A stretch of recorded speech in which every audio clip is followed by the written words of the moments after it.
Hi friends, അസ്സലാമലൈക്കും. അപ്പോൾ നല്ലോണം മാങ്ങ ഒക്കെ കിട്ടുന്ന സീസൺ ആണല്ലോ. നമുക്ക് മാമ്പഴ പുളിശ്ശേരി ഉണ്ടാക്കിയാലോ. അപ്പം അതിന് വേണ്ടിയിട്ട് 3 മാങ്ങ എടുത്തിട്ടുണ്ട്.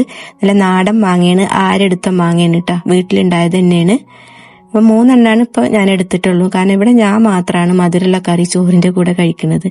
എനിക്ക് ഭയങ്കര ഇഷ്ടമാണ് മാമ്പഴക്കറിയും അതുപോലെ തന്നെ പൈനാപ്പിൾ കറി, ഇതൊക്കെ ഭയങ്കര ഇഷ്ടമാണ്. ഇവിടെ കുട്ടികൾക്കൊന്നും ഒട്ടും തന്നെ ഇഷ്ടമില്ല. അപ്പോൾ മാങ്ങ നമ്മൾ തൊലിയൊക്കെ കളഞ്ഞെടുക്കുന്നുണ്ട്. നല്ലോണം പഴുത്തിട്ടുള്ള മാങ്ങയാണ് കേട്ടോ. മാമ്പഴ പുളിശ്ശേരിക്ക് എപ്പോഴും നല്ലത് ഇതുപോലത്തെ ആരെടുത്ത മാങ്ങയാണ്, നാടൻ മാങ്ങ.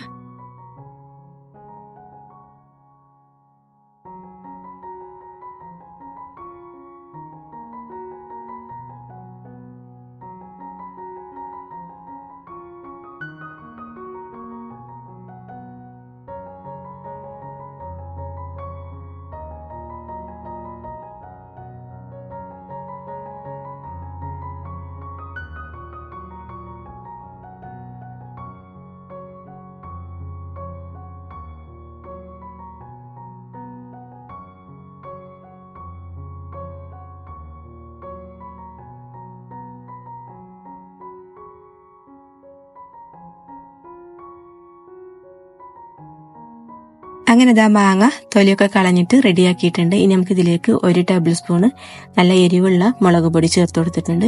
ഇനി 1 ടീസ്പൂണ് മഞ്ഞൾപ്പൊടി, ആവശ്യത്തിനുള്ള ഉപ്പ് കൂടെ ചേർത്ത് കൊടുക്കുക. എന്നിട്ട് നമ്മൾ കൈ വെച്ചിട്ട് നന്നായിട്ട് ഇതൊന്നും ഇങ്ങനെ ഉടച്ചു കൊടുക്കുക.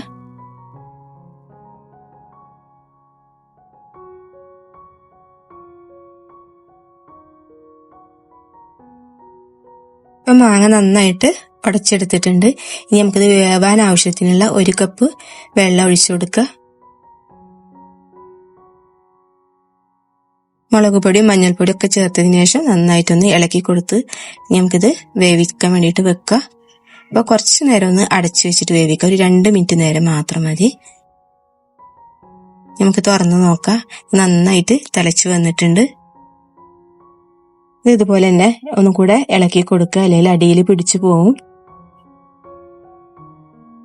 ഇനി നമുക്ക് ഇതിലേക്ക് ഇതിനെ ടേസ്റ്റ് കൂട്ടാനുള്ള 1/2 ടീസ്പൂണ് ഗീ കൂടെ ചേർത്ത് കൊടുക്കുക. ഇതിൽ നമ്മൾ വെളിച്ചെണ്ണയെ യൂസ് ചെയ്യുന്നില്ല, ഗീ ആണ് ഇതിലേക്ക് ചേർത്ത് കൊടുക്കുന്നത്. കുറച്ച് വേപ്പില കൂടിയും ചേർത്ത് കഴിഞ്ഞിട്ട് നമുക്കിത് അടച്ചു വെക്കാം. വീണ്ടും ഒരു 2 മിനിറ്റ് കൂടെ വേവിച്ചെടുത്തിട്ടുണ്ട്.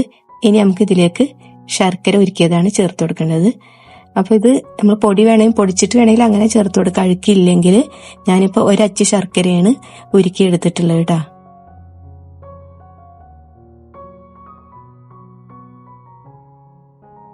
വീണ്ടും ഇത് നന്നായിട്ട് ഇളക്കി കൊടുത്തതിന് ശേഷം നമുക്ക് അടച്ചു വെച്ചിട്ട് വേവിച്ചെടുക്കുക. അപ്പോൾ ഇടക്കൊക്കെ ഇതുപോലെ തന്നെ തുറന്നിട്ട് മാങ്ങ തിരിച്ചും മറിച്ചൊക്കെ ഇട്ടിട്ട് വേവിച്ചെടുക്കണം. പ്രത്യേകിച്ച് ശർക്കര ചേർത്തുകൊണ്ട് അടിയിൽ പിടിക്കും. ഞാനൊരു 4-5 പ്രാവശ്യത്തിൽ തിരിച്ചും മറിച്ചിട്ട് വേവിച്ചിട്ടുണ്ട്. അടച്ചു വെക്കുക വീണ്ടും. ഇനി നമുക്ക് ഇതിലേക്കുള്ള അരപ്പ് തയ്യാറാക്കാം. 1 കപ്പ് തേങ്ങ എടുത്തിട്ടുണ്ട്, 1 ടീസ്പൂണ് ചെറിയ ജീരകം, 2 പച്ചമുളക്, പിന്നെ 1 കപ്പ് അധികം പുളിയില്ലാത്ത തൈര്. ഇത് കൂടെ ചേർത്തിട്ട് നന്നായിട്ട് അരച്ചെടുത്തിട്ട് കൊണ്ടുവരിക. ഇപ്പൊ ഇത് നന്നായിട്ട് മാങ്ങൊക്കെ നന്നായിട്ട് വെന്ത് വന്നിട്ടുണ്ട്.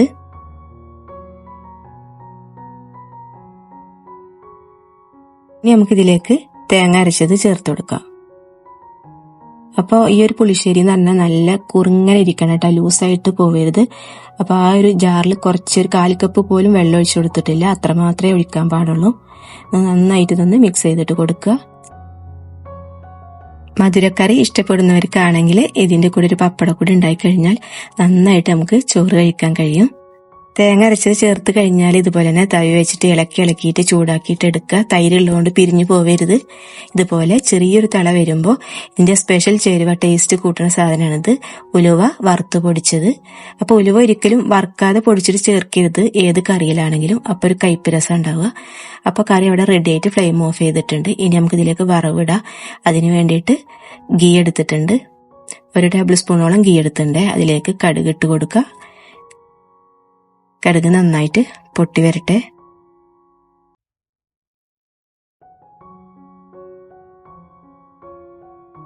ഇപ്പൊ കടുകൊക്കെ നന്നായിട്ട് പൊട്ടി വന്നിട്ട് ഇതിലേക്ക് ഇനി 3 ഉണക്കമുളക് ചേർത്ത് കൊടുത്തിട്ടുണ്ട്.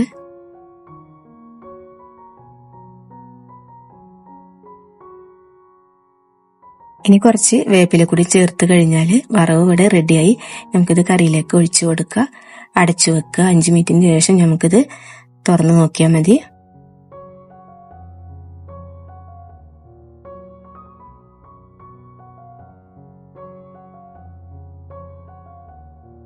അങ്ങനെ അതാ രുചിയൂറും മാമ്പഴ പുളിശ്ശേരി ഇവിടെ റെഡി ആയിട്ടുണ്ട്.